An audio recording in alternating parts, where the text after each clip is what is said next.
Off-world communications are being jammed by some kind of interference. Incoming! Starboard thruster at 50%. Engines are critical. Can you get us close to the rendezvous point? I could try. Hey, just put us down. Brace for impact.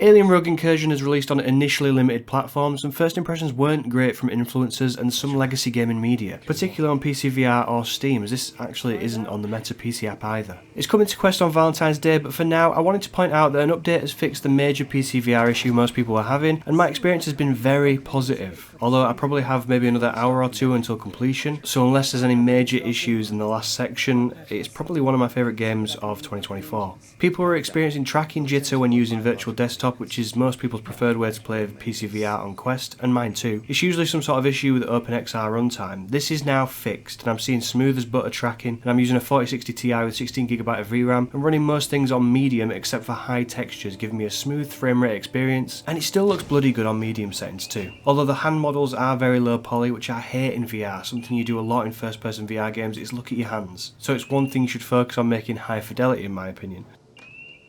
Rogue Incursion isn't as bad as something like Hitman 3 on Quest, but the fingertips are pretty triangular. But the thing that's really impressing me is the writing. This is AAA level dialogue and something that isn't talked about enough. VR is such an incredible storytelling medium, it's so disappointing we have so many experiences where the writing is an afterthought. Because when done well, it really increases immersion, and that's exactly the case here. Davis, your synth companion, immediately earns his spot as a welcome sidekick that you're glad is by your side, with an interesting story in and of himself.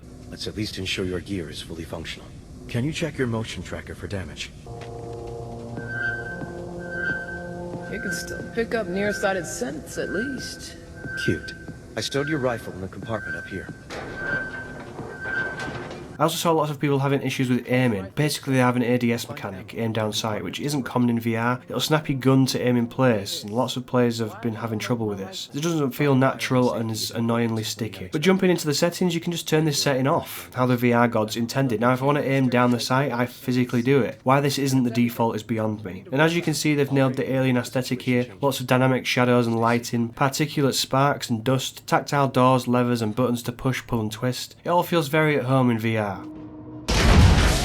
Zula, really? Firing inside the ship? Carver's counting on us. Time to meet the rookie. Fair enough. I will overlook the joy in your voice for the sake of expediency. Thanks. I'll be back when I have some answers. The gameplay is essentially following story points on your map, lots of fetch quests, minor puzzles and of course quite a lot of combat, which does feel great. The inventory isn't the cleanest, it can feel a little clunky at times, but I think it's exacerbated by the tense xenomorph encounters that have you grasping for items or trying to reload quickly. It doesn't always do exactly what you want, but it adds to the panic in all honesty. Now the alien spawns have been a point of contention. They seem to either be on a timer or trigger based on steps taken, but they do happen like clockwork. They've crafted incredible environments and interiors here, and I think certain points need more breathing room to really immerse yourself in the world. And I know the team are currently working on improving this spawning issue. The other side of this is that constant feeling of dread from knowing any minute 2 or 3 xenomorphs are going to spawn and come straight for you. Coupled with the always dwindling and limited ammo pouch sizes, you're always scrambling for more shells, clips and bullets to take them down. And the xenomorphs, while fairly easy to dispatch, can take you down in 2 hits essentially. So it's not always a cakewalk, particularly in sections where you have to defend an area from waves. But you have a bunch of tools at your disposal, a revolver, pulse rifle and shotgun. But additionally, mine-style grenades you can use to funnel or set traps for the alien threat. I really enjoyed the gameplay loop, honestly.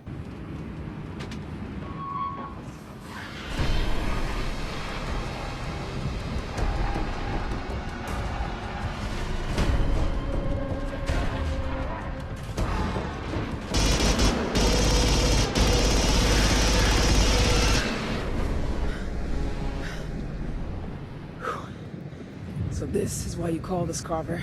It isn't ridiculously scary, but very much reminded me of Resident Evil in a way. Especially a section near the end I'm loving, which requires some backtracking to collect items. I saw some people saying they didn't enjoy this, and I get it, but it's also meant to make you feel like, oh no, not again. I thought I was safe, but I have to go back. That's very much old school Resident Evil, fetch quest sections where you need an item to progress through an area, but meaning you have to return to a dangerous area with limited ammo and health. I wouldn't say it was as hardcore, but certainly gave me those vibes. I mean, it has save rooms where the aliens can't reach you. That should tell you everything. Runtime will probably end up around 7 to 8 hours, and I'm so glad a part 2 is on the way, because I really need more of this. I'm struggling on whether I prefer this or Metro Awakening more.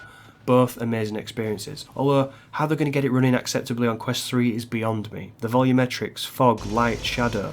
This is an intensive game, so I'm not hopeful honestly, but I'm glad it's now such a great PCVR experience. If you've been put off by the initial middling reviews, I'd take a second look.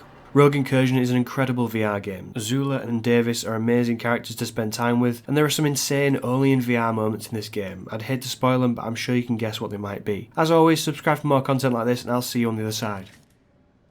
Easy for them to make that call. They're not here on this planet, but you and I are. And if those things get out, it'll be our problem. We need to figure out how we're going to get the resources we need. Benjamin Carver, use the synthetics we have. Case closed. We can't keep wiping their memories every time we return them to general use. They're getting weird. You need their personalities then. No reason to risk it. Does make them effective. Those are the options. Pick one and do it.